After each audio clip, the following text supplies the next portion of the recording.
Okay. Hilchos Erchin page 516 at Rambam. Perek Dalet. Tonight's perek is a bit long. We're not going to finish, but we'll do the best we can. Halacha Aleph. Till now we talked about the person says, I'm going to give the erech of this person as a mikdash. Now we're going to move on to real estate, the property. A piece of property a person inherited from his ancestors or from any other person he inherits from the sibling, for example. And it's called an ancestral field. However, a field that he purchased, or he got it in a different way, like a gift, or if he took it as payment for money. That's called a stay mikne, a purchase field. A person who takes his ancestral field that he got from his father, from Yibn Yisrael with Yeshua Nun. You have to. If a person says they technish, so how do you evaluate it? Not by how much it is sold on the marketplace. You evaluate, you measure it. The Torah has a specific erech, a very specific erech. We don't care how much the field costs based on how you want to use it for planting this or planting that or make a baseball field. We care if it's on planet Earth and how large the space is. That's what we care about. Isn't shot that field is something that he inherited and he has to pass it on to his kids? He's not allowed to give it away. You can makdish your ancestral heritage, yeah? You can makdish it, sure. That's exactly what we're talking about. Halacha base. The kamahu, what exactly is the value when you say this field is hektish? Any place which you can plant a chaymer, a certain amount of, we'll find what that is. A chaymer of barley, the appropriate place where you say, I want to plant a chaymer of barley. How big do I need? That area. So we're talking about when you're planting by hand and not with an animal, which changes the dimensions a little bit. I'm not sure if it's bigger or smaller, but hand planting. We're not talking about when you're going to plant the seeds too close together or too far apart. We're talking about average. For every year left to Yovel, you give 50 shkalim for this size piece of property. The Ein Shnas Yovel, you don't count Yovel itself. Now, Yovel, of course, was on to 50 years, so depending on how many years till Yovel, 10, 15, 20, that for each year you give that year times 50 shkalim for every piece of property that size. Whether it's a very good field, there's no other better field like it, so it's very expensive on the market. There's a field that's so bad, there's no field worse than it, so it's very cheap on the market. Because the same amount is used to evaluate the value of the field. Good. Gimel. Now, how much is? Let's get some practical numbers over here. We already explained in Hilchos Shkalim. The potato says the word shekel. When you sell b'shachamim in Torah Shabbat Pets, we use the word seller. When Torah uses the word gera, and a shekel is 20 gera. The Chacham called that amah. But Chacham also, because of inflation, I presume, added to the shekel, and they made it 384 barley corns of size pieces of silver instead of 320. A seller is 4 dinar. A dinar is 6 ma, which means the seller is 24 ma. A ma is 2 pedinim, which means the seller is 48 pedinim. So if you're giving 50 shkalim per year, and it's 49 years in the Yovel cycle, not including Yovel, that's a shekel plus 1/49th of a shekel per year. Now, you'll ask, no, you're being overcharged. You're paying a seller 1/48th, a drop more, because a seller has 48 pidyonim. Even though a seller is 48 pidyonim, when you come to a money changer to get a seller, you have to pay 49. You can come to a bank or come to a store and say, here, I have 10,000 pennies, can I have $100? They're going to say, no, you got to give some more pennies. It's not worth our while. So over here, you come to buy a seller, you got to pay an extra penny. So therefore, really, in a certain sense, a seller is worth 49 separate pidyon. But b'meila, therefore, you're paying 1 1/49th per year. And that extra pidyon really is because when you start breaking down a seller to pieces, you have to add a little bit because now when you break it down, you have to add to the value. Because again, the individual pieces, in a certain sense, really, a pundion is not 1/48th of the seller. Because 48 is not going to get you a seller. The guy's going to want 49. But b'meila, it's really 1/49th. Good. Dalit. So, a 1/48th of it's like a penny, but 1/48th instead of 1%. Correct. All right. Halacha Dal Rambam tells us as follows. Let's look outside first. A chaymer and a kur. Those two terms are synonymous. These are value measures. It's like a gallon on the marshal. Yeah. Those two terms are synonymous. Chaymer and kur. Each chaymer is 2 lesechs. A lesech is 5 ephah, which means that a chaymer, which is 2 lesech, that's 10 ephah, right? An ephah is 3 sa, which means a lesech, which is 5 ephah, is 15 sa, and a chaymer, which is 2 lesechs, which is 10 ephah, is 30 sa. Okay, so a chaymer or a kur contains 30 sa. Okay, that's the math. Very good. Halacha dalet.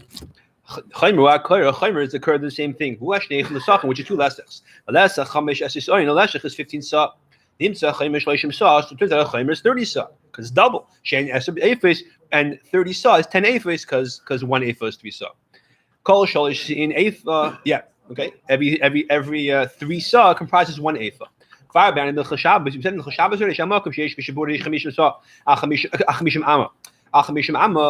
have a space, a piece of property, 50 amas square by 50 amas, right? That's 2,500 amas. Who base saw? That's the amount of property you need. If you have a saw which is like 8.5 liters, you want to plant it properly, you have to have a piece of property, 50 amas square. Who have mizera saw? That's you plant the saw. Now, if the volume of a saw, if a bucket of seeds the size of a saw is 1/60th of a bucket of seeds that comprises a lesech, so then an area where you plant the area of a saw is 1/60th of the area where you plant a lesech. It turns out, so therefore, if we said that a base saw is 50 amas square, 2 base saws 50 by 100, 3 is 50 by 150. 30 out of 0 is 50 by 1,500. How much is 50 times 1,500? 75,000. It turns out, a place with 75,000 square amas, which is square. So if it's 75,000 square feet, yeah, if 75,000 square feet, now this is 50 by 75,000, a very long, narrow piece of property. If it's a square, what's it going to be? What's a square root of 75,000? It's exactly 273.8. So now I'm rounded up to approximately an area which is a square of 274 amas by 274 amas. I guess that's 500 feet by 500 feet or so. Who base core? That's a base core. And that's the place of Zerach Chemes. That is the area where we say that for every area that size, you have to pay the Beis Hamikdash 50 shkalim per year, remaining until Yovel year. So if it's exactly that size, 50 shkalim for 1 year. If it's double that size, it's 100 shkalim per year. Good. Back at Yovel? You go based on the amount of I see. Because he's being approximate. So it doesn't. What do you think till Yovel? We said in Halacha Aleph that when you have your ancestral heritage field that belongs to your family, and you bought it, you inherited it from Yeshua ben Nun's times. If you makdish that, the area, which is this area we just described, of 75,000 square amas, you're committing to pay the Beis Hamikdash 50 shkalim per such size area per year. So they don't take your land. 1 second. Good. But you have to redeem it. If you don't redeem it, they'll take it. It's hektish is hektish. If you want to, if you have to redeem it, we'll see. Basically, we'll see what. So the states that the name of Nachla means it's passed down from family to family. So it's your responsibility now to redeem. Yeah, it's also good. Exactly. You can lose it too. Yeah, we'll see that. We'll see it soon. Okay. So, is that a lot? Do you think 50 sellers a lot of? That's a good question. I'm not sure what the exact market value of it is. Okay, so. What's today's weight? How many ounces of silver? I'm not sure. Yeah. What is the cheshbon that you make the erech for the sadis? So. Not then. Talking about Good. Okay. So what's the way? What's the cheshbon to be marked the value of the seal in terms of how much you have to pay hektish? So 1 second. If a person is makdish his ancestral field, Ram clarifies, and you have 8 years left to Yovel. Chutz mishnas Yovel, with except not including Yovel. She'enei cheshbon which is not part of the cheshbon. Call Rachel if they be hektish. Whoever wants to be paid in hektish, whether it's you or somebody else, no use in the chol zera. Oh, sorry, excuse not you, Dafka, not the owner. Somebody else wants to be paid it. No use in the chol zera chaymes for this area of Zerach Chemes, which is 75,000 square amas. Shemayna Slayim gives 8 Slayim, or Shemayna Pudyonis and 8 Pudyonis. So again, one. I'm sorry. No, right. Yeah, when I said 50 shkalim per year, that was wrong. It's 50 shkalim for all the years combined. Right. Which is 1 shekel and 1 pudin per year. Yeah, I'm sorry. One seller a shekel. Yeah. You can't make such a payment. No, fine. So that's okay. Good. So he gives for each year. If we get so he gives 8 shkalim or /slayim, which is the same thing, plus the pudyin per year. If there's 8 years remaining, Right. he has to pay for each piece of property this size 1 shekel 1 pudyin per year. So if it's 8 years, it's 8 shkalm and 8 pudyinis. If the owners themselves who are makdish want to be paid it, now you see as slayim the SR pudyinis, they have to pay 25% more. 10 slayim and 10 pudyinis. The vishaheinu sif lechemish, they add a fifth. A fifth in Torah terminology is 25%, not 20%. The chen kol chemish when it says chemish in the Torah, the primary amount with the addition has to be a total of fifth of the total. You add every other karen. So a quarter of 100 in this context is not 20. A quarter of 100 is, a fifth of 100 is not 20. A fifth of 100 is 25. Thank you. If his wife has paid it, or one of the people who shaykh to inherit him, they also have to add a fifth. They're not like strangers. They're considered like part of his enterprise. They have to add a fifth. Yeah. So his wife is like mamash gufa is v'chalaklal, and his Yershim, somewhere shot over here, talking about a case where the guy passed away. If they're paid in his lifetime, they don't pay a fifth. But the Ram is talking about a case where they're paid after he passed away, so they stand in his place, they pay extra fifth. Above. The Ram says now the chayre is pashut, much what he's adding. But let's say there's 4 years left to Yevil. Now he's not paid the abbas loyim, but above it is. He gives 4 cells and 4 pidyanis. The whole chaymer per area of 75,000 grams. If the owners redeem it, they give 5 slayim and 5 pidyanis. Or add a fifth. Not if it's chamish or chamish, but the chayin lefia cheshvan zeh sell opinion choshana. Similarly, every year 1 cell and 1 pudyin per shana. That's the price of redemption. Now the Rambam gives akdama to the next halacha. The ein noyis nishana b'shana. You don't pay year by year. You have to pay the whole thing in one shot. You can't say there's 8 years left. Right. I'll pay in installments, right. 1 sella, 1 pudyin per year. No, you got to pay in one shot. You can't afford it. Then someone else beats you to it. You have a problem. Zayin. Now, what if there's only 1 year remaining? Do you pay 1 sella, 1 pudyin? And so you can't give a sella and a pudyin to redeem it. The pasuk says, the kohen will evaluate how much he owes based on the years in the plural which are remaining. This whole principle of reducing from the 50 shkolim based on the principle of how many years are remaining can only be done if you have a minimum of 2 years left or more. And what do you do? So we'll see. What if there's 1 year and a few months? If he wants to count the year plus several months, basically as 2 full years, and the guy. So we'll see what happens. Yeah, so in that case, the Gizba has the right to say, okay, a year plus is considered 2 years, and therefore you can pay 2 years. You could pay 2 years, 2 slime and 2 pidyanim for every zerachayim, for every area of land, 75,000 square meters. He could do that. Now, why would he do that? 1 second. You don't calculate months. Shemard says, it's based on the years. It has to be a full year. You have to You don't calculate months, you have to calculate years. Now, you don't like it too bad? Exactly. So if the Gizber says, no, we're not going to do that, we're going to view it as less than 2 years, so essentially 1 year, he could do that too. So now Beryl wants to know, what do you do if it's not 2 years? Therefore, a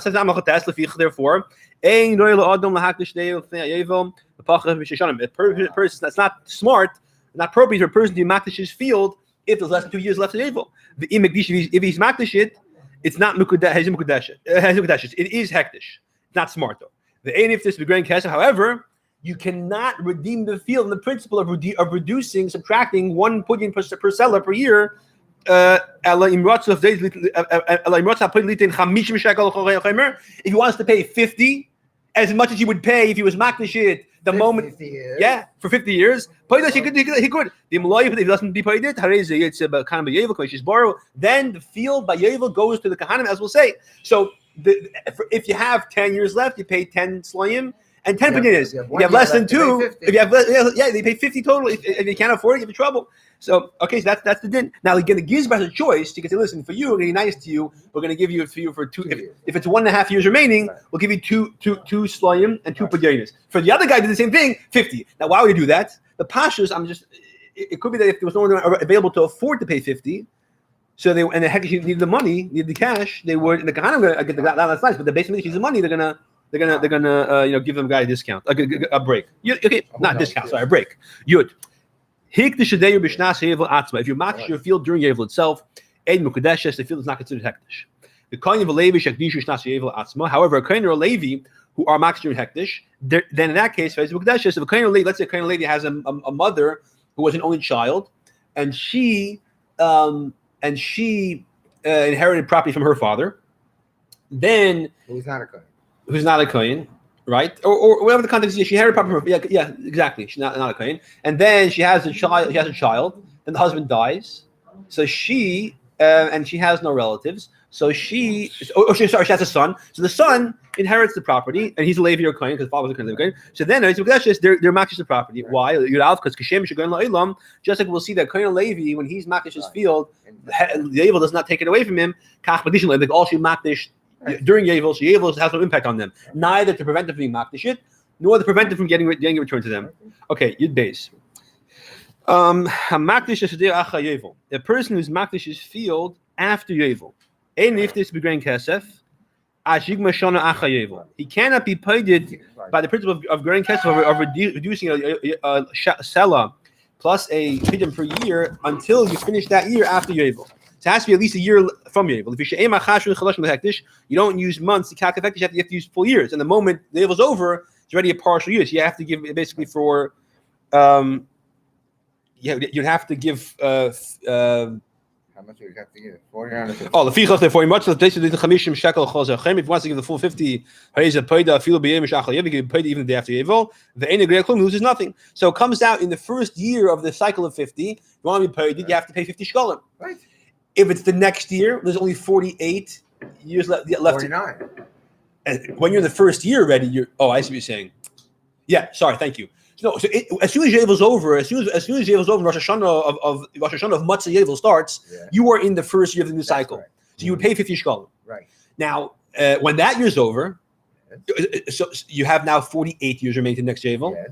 You would pay 48 sela and 49 pidyon, which is essentially 49 shkolim. Good, but the point is that what you can't say that because now we're already in the middle of year one, I can start taking off money. No. Basically, the Pasha I'm saying, a very simple thing that you don't start reducing from 50 until you have a full year after Yovel. Right, exactly.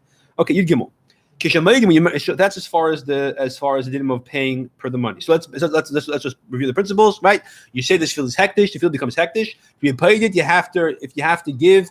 What the specific a sela and a pudyon per area of 75,000 square amas based on how many years left to Yevel. That's if you're a stranger. If you are 253, 250 by 250. That's it. Yeah, like you said before. Yeah, that's like a 274 by 274. That's amas. Yeah. So that's if you're a stranger. If you're the person himself, you pay that plus 25%. You'd gimel. We measure the property to see how big it is, and you only include the areas you could theoretically plant grain or barley. If there's rocks that are 10 tefachim high,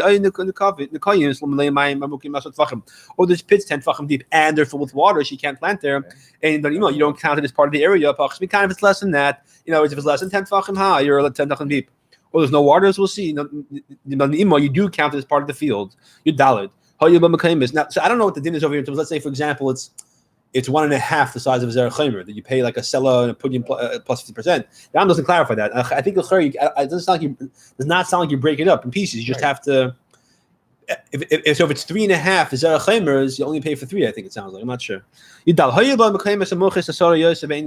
have these pits at 10 tefachim deep, but there's no water in them, so they are counted. But they're measured independently. It means that. So basically, if you don't keep them as part of the cheshbon based on the field's value as far as we're discussing, you evaluate them independently. You say how much is a person paying for this area to be able to plant field only in this pit, and based on the market value, you give that to Beis Hamikdash.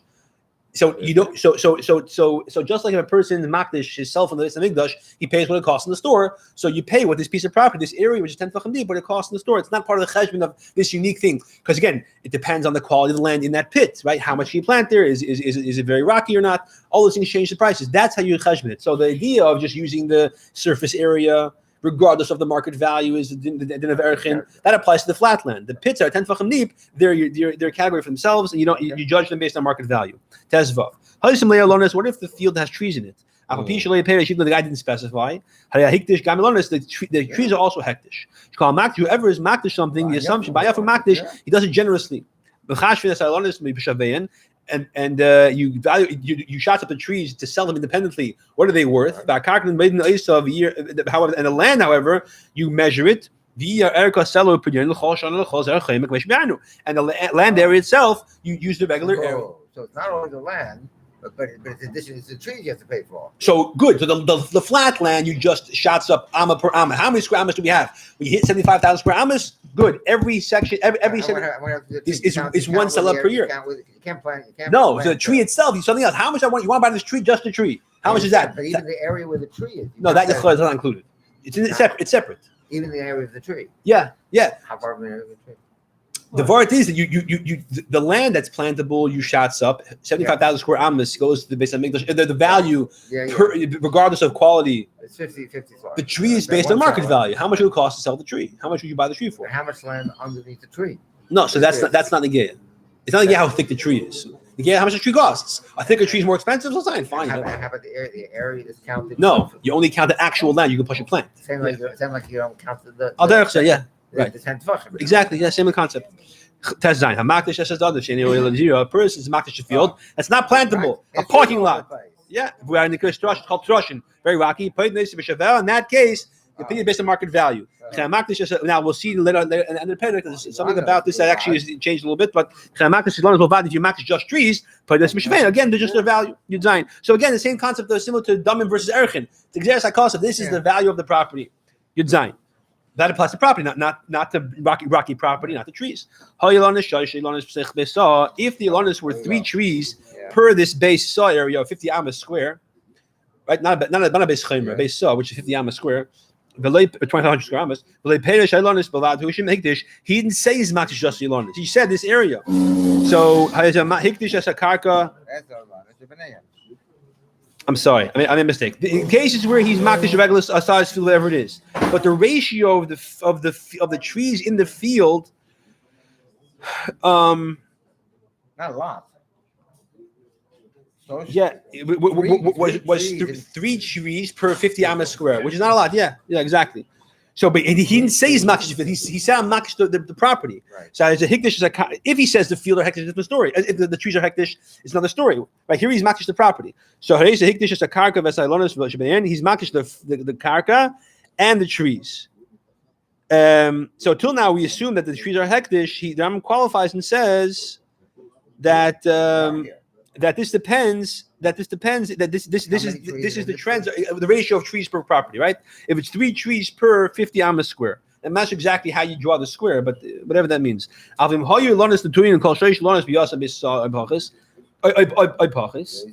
if the trees are more spread out or less spread out, so that wasn't the average of 3 trees per 50 per base saw, or for that matter, if he's makdish the trees by themselves, one after the other, excuse me. In that case, he's not makdish the karka or the trees. He just makdish the karka. No. Yeah, sorry. Okay, I translated the 4 of Esalonis. Okay, 1 second. I made a mistake over here. There's 2 kinds of trees. There's regular trees and the small trees. So the small trees. Let's start using again. If these trees were average of 3 trees per base saw. So then, and he doesn't say that he's only makdish trees. He's makdish everything, right? He's a hikdish as a karka. He's makdish the trees that these trees need. That's and the small little trees that don't need the karka as much that are among these 3 big trees. What? What does that mean? Trees that don't need the karka? No, not that they don't need it. You know, it's the sense that these large trees. I'm not sure exactly together of large or small is, but you have larger trees are. I'm saying based on what the first over here say. I'm saying based on this, yeah. Because there's 2 kinds of trees apparently. There's large trees that compete with each other to nutrients in the ground, and smaller trees don't do that much. Therefore, so the larger trees, they're considered underground. No, in this case they're independent. Exactly, because they're competing apparently. Okay. So. But if the large trees were either more or less than 3 per base saw, More or less. I understand. In other words,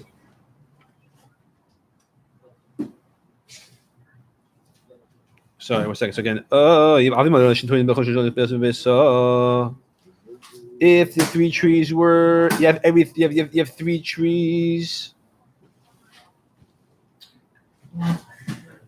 after 3 trees. Yeah. Less than 3, So- more than 3, then the whole then is Sorry, so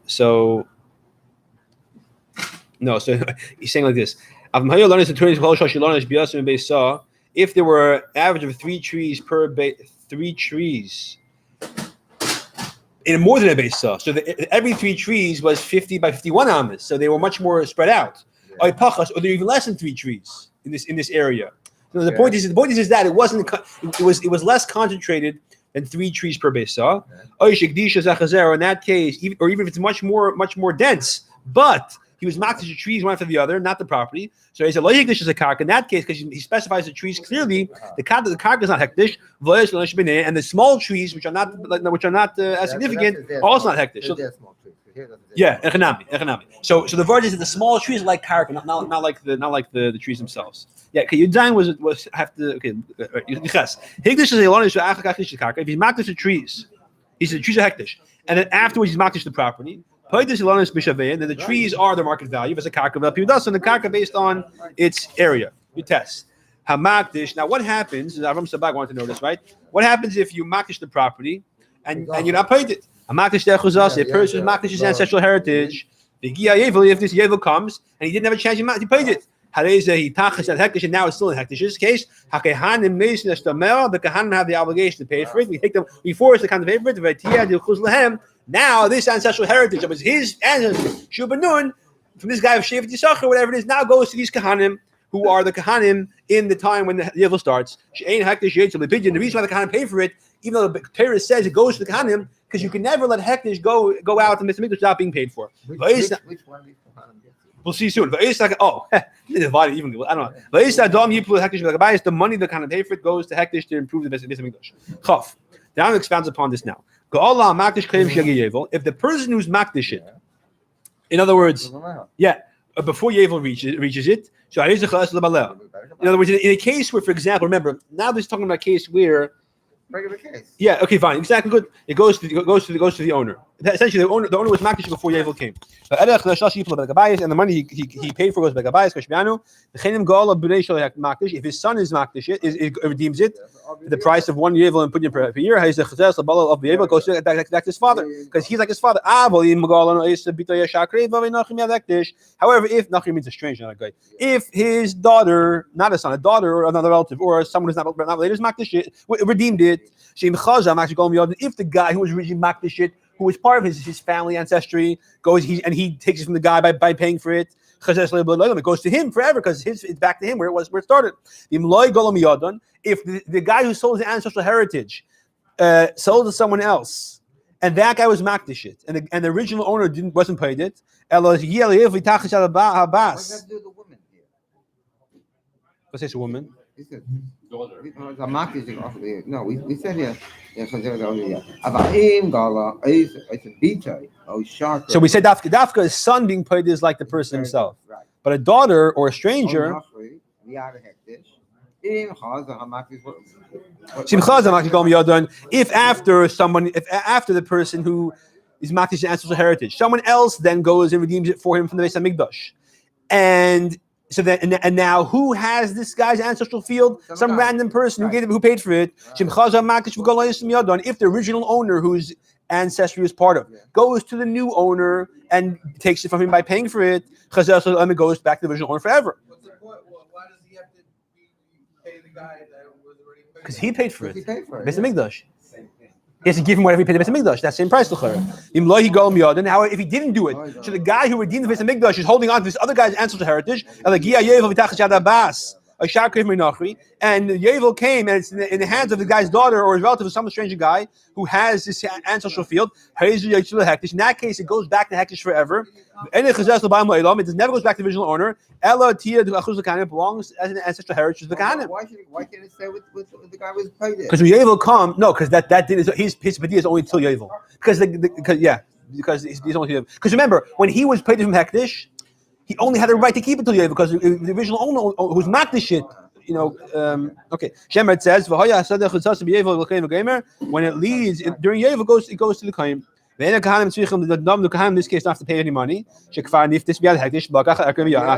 Somebody else already paid for it. It goes to the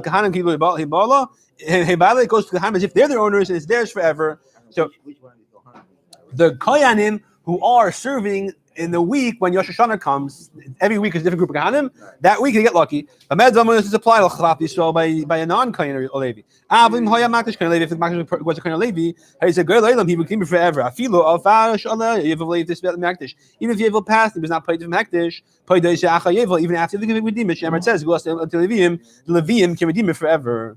Okay, we have to stop Ma'ariv now, so finish it afterwards. Actually, there's a share afterwards. Right? Okay. Chaf base. I'm gonna finish the recording and you